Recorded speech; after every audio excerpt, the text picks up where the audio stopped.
अगर थीटा की value 120 degree आ जाती है तब यह वाला फॉर्मूला यूज कर सकते हो? बताओ मुझे। 1/2r² साइन 120 बता दो मेरे को, निकाल के दिखाओ। अभी तक हमने पढ़ा ही नहीं है।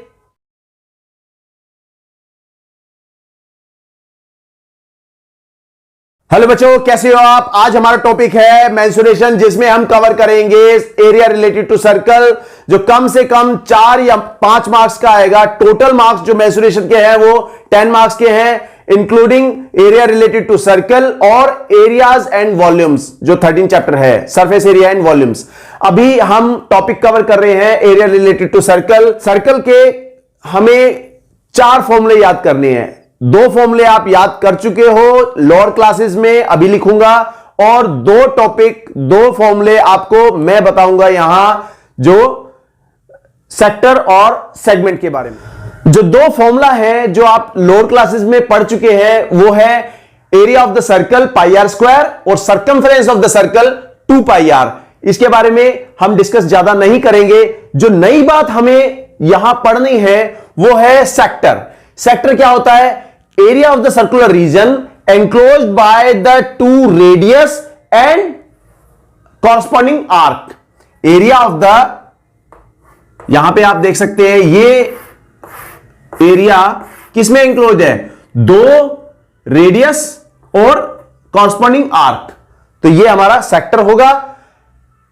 इसको हम लिख देते हैं, नेमिंग कर देते हैं इसकी OAPB। तो हमारा ये सेक्टर हो गया, सेक्टर का नाम हो गया OAPB। अगर ये सेक्टर है तो बाकी का बचा हुआ पार्ट क्या है? जो सर्कल है उसका बाकी का बचा हुआ पार्ट क्या है? तो वो आप देख सकते हो, ये सर्कल की रेडियस, 2 रेडियस, और ये क्या है? ये कॉरस्पॉन्डिंग आर्क हो गई। तो ये भी हमारा एक सेक्टर ही होगा। इसका नाम क्या रखें हम? इसका नाम रख दो सेक्टर OARB। OARB। अब बात आती है, ये छोटा सेक्टर है तो इसका नाम हम रख देंगे माइनर। ये है माइनर सेक्टर OAPB। और ये बड़ा सेक्टर है, बड़ा एरिया है, तो इसका नाम रख देंगे मेजर सेक्टर OARB। OARB। अब बात आती है इस सेक्टर का एरिया निकालने की। अगर हमारे पास सेक्टर दिया होगा तो उसका एंगल भी दिया होगा थीटा डिग्री। यहां पे थीटा डिग्री दिया होगा एंगल, और कॉरस्पॉन्डिंग रेडियस दे रखी होगी। अब यहां पे बात आती है कि इसका एरिया क्या होगा। यहां मैं लिख देता हूं एरिया ऑफ सेक्टर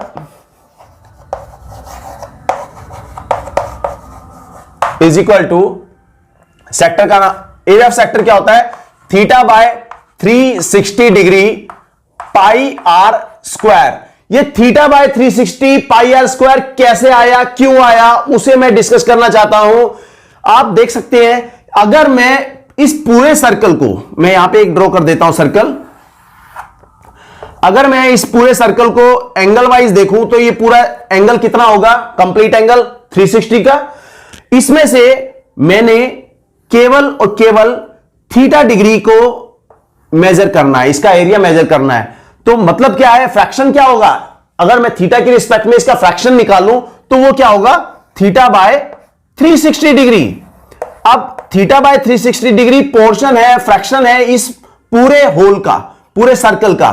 तो अगर मैं इसका एरिया निकालूंगा तो थीटा बाय 360 ऑफ πr² होगा।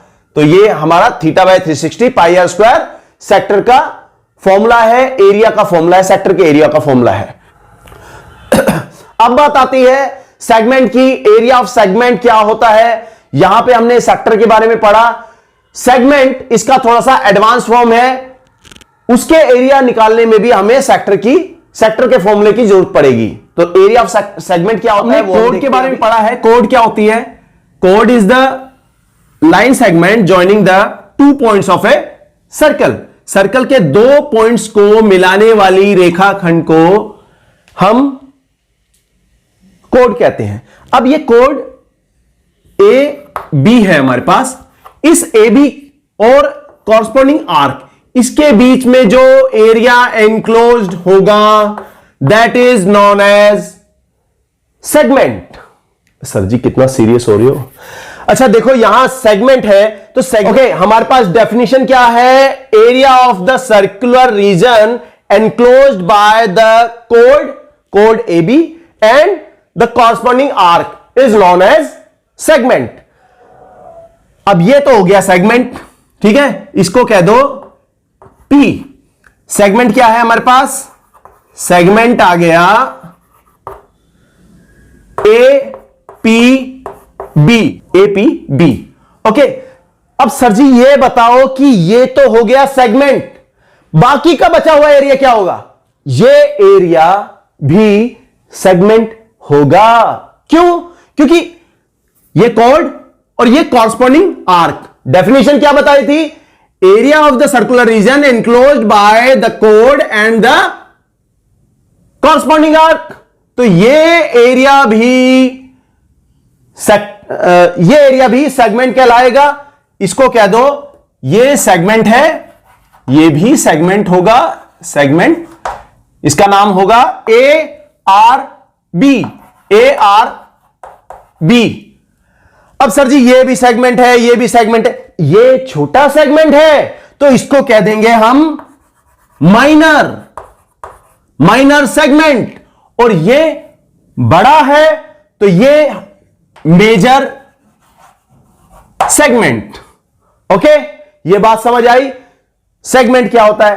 अब बात आती है कि सेगमेंट का एरिया कैसे निकालें। मेन क्वेश्चन यही आएगा, सेगमेंट का एरिया। सेक्टर का एरिया तो सब निकाल लेंगे, यहां पे पाई आर स्क्वायर रखो, उसका थीटा बाय 360 निकालो, सेक्टर का एरिया निकल जाए। लेकिन सेगमेंट का एरिया निकालना मेन है। कैसे मेन है, अभी देखो, area of segment, area of segment क्या होता है, this is equal to area of corresponding arc, sorry, corresponding sector, area of corresponding sector minus area of corresponding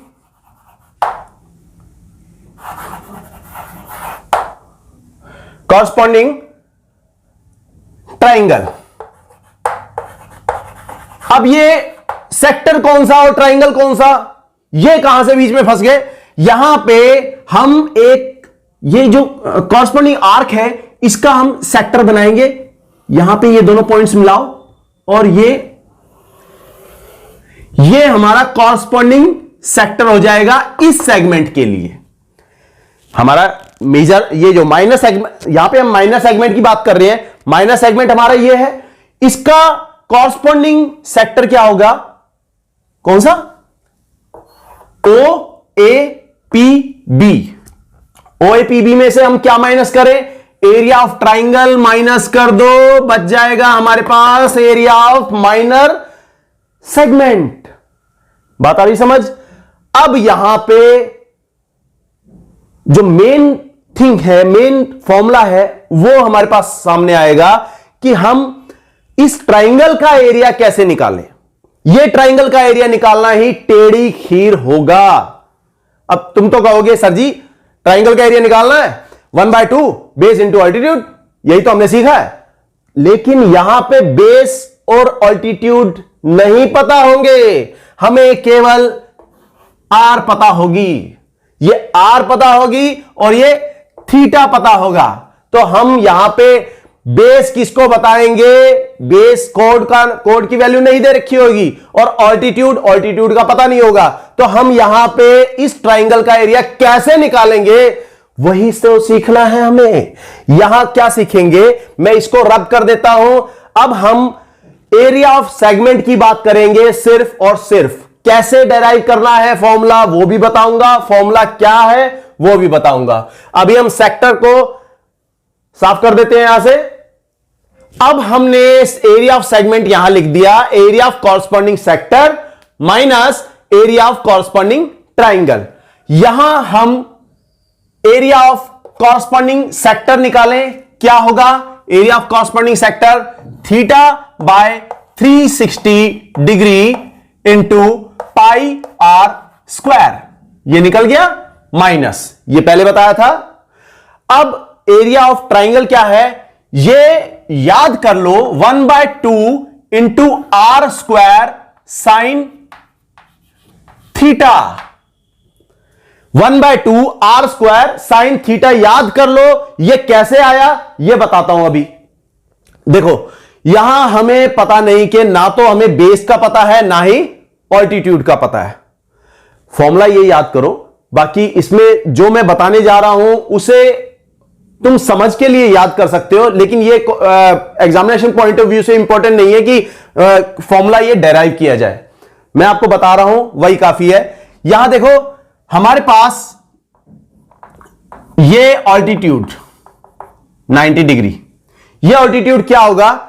अगर मैं ये ऑल्टीट्यूड है, इसको कह दो D. OD is the altitude on AB. OD is perpendicular to AB. ये OD is perpendicular to AB है।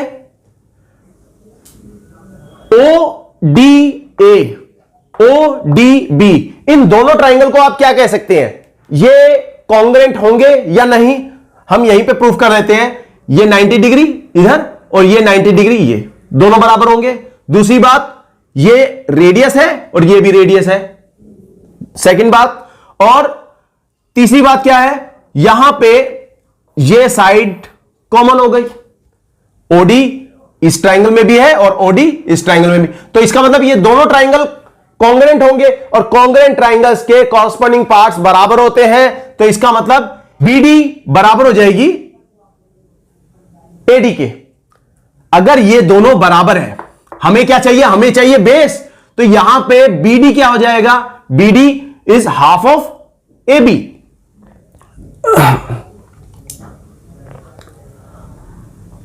ये बीडी और ये भी, ये एडी, ये दोनों बराबर होंगे। सेकंड, बाइसिपिसिटी। दूसरी बात, ये एंगल और ये एंगल, ये दोनों बराबर होंगे, बाइसिपिसिटी। अब ये पूरा एंगल तो है थीटा, ये पूरा एंगल है थीटा, तो ये हाफ एंगल क्या होगा? ये हो जाएगा थीटा बाय 2। ओके, बात समझ आ रही है? ये हो गया थीटा बाय 2। अब हम निकालेंगे यहां पे बीडी की वैल्यू और उसका दुगुना कर देंगे तो हो जाएगा वो एबी, तो वो हो जाएगा हमारा बेस। फिर हम ट्रिग्नोमेट्री से निकालेंगे ओ डी, ये हो जाएगा हमारा ऑल्टीट्यूड। तो पहले ए बी निकालने की कोशिश करते हैं। यहां पे कोशिश क्या करते हैं, क्वेश्चन को बी डी निकालना है। तो बी डी डिवाइडिंग बाय क्या दिया है हमें?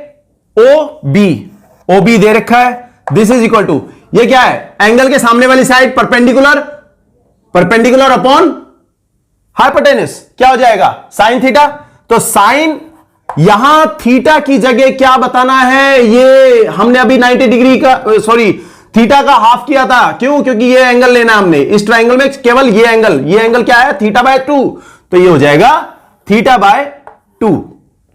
तो बीडी क्या आया हमारा? बीडी आ गया ओबी। ओबी क्या है? ओबी है आर, यह है R sine theta by 2। Okay, BD आ गया। अब बीडी से हम एबी निकालेंगे। एबी क्या आएगा? AB is 2 times of BD. BD का दुगना होगा। क्यों? क्योंकि हमने बताया था ये दोनों बराबर हैं, बाइसिपिसिटी थे, और ए डी बीडी दोनों बराबर हैं, तो ए बी क्या हो जाएगा? 2 टाइम्स ऑफ बीडी। तो ये हो गया 2 times of R sine theta by 2।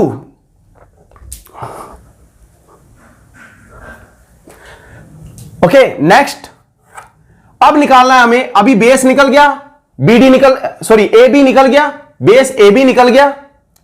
Okay, अब हमारे पास ए बी है, बेस आ गया हमारे पास। इसके बाद ऑल्टीट्यूड निकालना है। ऑल्टीट्यूड क्या है?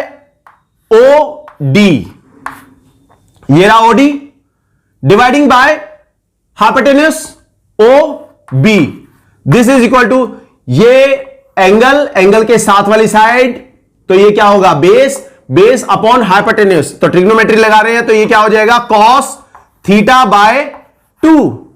तो यहां ओडी कितना आ गया, ओडी आ गया, ओबी क्या है, ओबी आर इधर चला गया और ये आ गया are cos theta by 2।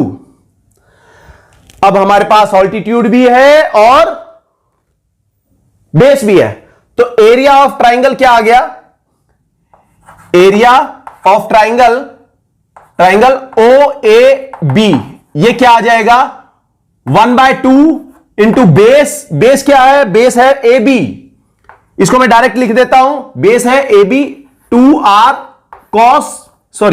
Sine theta, इसको डायरेक्ट लिख देते हैं हम 2r sine theta by 2 into R cos theta by 2, ये कॉस मैं यहां पे लिख देता हूं, कॉस थीटा बाय 2 ये रहा, और जो आर इसके साथ लगाना था उसकी मल्टीप्लाई मैंने इसमें कर दी, तो ये आर स्क्वायर हो गया। ओके, बात समझ आ रही है। अब यहां एक फॉर्मूला आपको पता होना चाहिए कि sine theta 2 sine theta into cos theta, ये एक फॉर्मूला है जो आप 11th क्लास में पढ़ोगे, 2 sine theta into cos theta is equal to sine 2 theta. अगर थीटा है यहां पे और 2 sine theta into cos theta ले रहे हैं, तो यहां पे थीटा का दुगना करके साइन में लगा दो, साइन 2 थीटा होता है। ओके, ये फॉर्मूला है। अब यहां इसी फॉर्मूला से हम क्या देखें, अगर ये 1/2 आर स्क्वायर और ये 2 sine theta by 2 cos theta by 2, ये क्या हो जाएगा, साइन थीटा बाय 2 का दुगना कर दिया तो ये आएगा थीटा, तो 1/2 sine 1/2 R square sine theta, ये फॉर्मूला आपका बन गया। ओके, तो ये फॉर्मूला है। अभी एक और बात बतानी बाकी है, मैं इसको रब कर देता हूं। ओके, ये फॉर्मूला तो आ गया। अब बात आती है, हमारे पास ट्राइंगल को निकालने के दो तरीके हैं। एरिया ऑफ ट्राइंगल जो भी निकालेंगे हम, ओ ए बी, अगर थीटा की वैल्यू, यहां पे इस बात को ध्यान रखना, ये क्वेश्चन जो आएगा ना घुमा के इसी तरह से आएगा, जो मैं बात बताने जा रहा हूं वही मेन है इस पूरे टॉपिक में, पूरे चैप्टर में यही बात मेन है, याद रखना। थीटा अगर लेस देन और इक्वल टू 90 डिग्री है, अगर थीटा की वैल्यू, एंगल की वैल्यू 90 डिग्री से कम होती है, मतलब या तो आएगी 30 या आएगी 45 या 60 या 90, इन चारों केसेस में आप area of triangle A O B या ओ ए बी क्या लोगे, ए ओ बी, ये ए ओ बी क्या लोगे, ये 1/2 आर स्क्वायर साइन थीटा लोगे, जो फॉर्मूला मैंने बताया है। ओके, लेकिन अगर क्वेश्चन में थीटा की वैल्यू 90 डिग्री से बड़ी आ जाती है, और कौन सी आएगी, सिर्फ और सिर्फ 120 आएगी। क्वेश्चन नंबर 7 12.2 में देखना, अगर थीटा की वैल्यू 120 डिग्री आ जाती है, तब यह वाला फॉर्मूला यूज कर सकते हो। बताओ मुझे, 1/2 आर स्क्वायर साइन 120 बता दो मेरे को, निकाल के दिखाओ। अभी तक हमने पढ़ा ही नहीं है, निकल सकता है, लेकिन हमने इसके बारे में अभी तक डिस्कस नहीं करा। ट्रिग्नोमेट्रिक टेबल में हमने सिर्फ और सिर्फ 0 से लेकर 90 डिग्री तक, 0 से लेकर 90 डिग्री तक हमने वैल्यूज फाइंड करी थी। अब आती है बात 120 की। क्वेश्चन नंबर 7 12.2 में देखना, उसमें 120 डिग्री दे रखा है, यहां एंगल की वैल्यू 120 डिग्री है, तो हम वो कैसे निकालें? तो इसके लिए एरिया क्या निकालेंगे, area of triangle A O B आ जाएगा, जो अभी यहां फॉर्मूला लिखा था ना मैंने, के R square sine theta by 2 into cos theta by 2, इसका यूज करोगे। कैसे करा मैंने यूज? यहां पे साइन थीटा को मैंने क्या लिख दिया, sign theta by 2 into cos theta by 2 और 2 लगाया मल्टीप्लाई में। जैसे ये वाला फॉर्मूला है ना, यही फॉर्मूला मैंने कन्वर्ट करके यहां पे लगाया है, sine theta is equal to 2 times of sine theta by 2 into cos theta by 2। ये 2 यहां पे जो 1/2 था, ये 1/2 2 कैंसिल हो गया। ओके, तो जब भी फॉर्मूले में, जब भी क्वेश्चन में 90 डिग्री से बड़ी वैल्यू आएगी तो आपको यह फॉर्मूला यूज करना है। देखो 120 का आधा कर दिया तो ये हो गया 60। साइन 60 की वैल्यू सबको पता है √3/2, कॉस 60 की वैल्यू सबको पता है 1/2, तो क्वेश्चन हो जाएगा। ये टॉपिक था हमारे पास जिसमें हमने एरिया ऑफ सेक्टर और सेगमेंट की बात करी। सेगमेंट का क्वेश्चन आने की पॉसिबिलिटी ज्यादा है और इन दोनों फॉर्मूला को याद रखना कि ये 90 डिग्री से छोटी वैल्यू हो तो ये फॉर्मूला लगाओ, अगर 90 डिग्री से ज्यादा एंगल हो तो ये फॉर्मूला लगाओ। ओके, बाकी हम इसके क्वेश्चंस नेक्स्ट वीडियो में करेंगे। से यस टू मैथ्स। जय हिंद।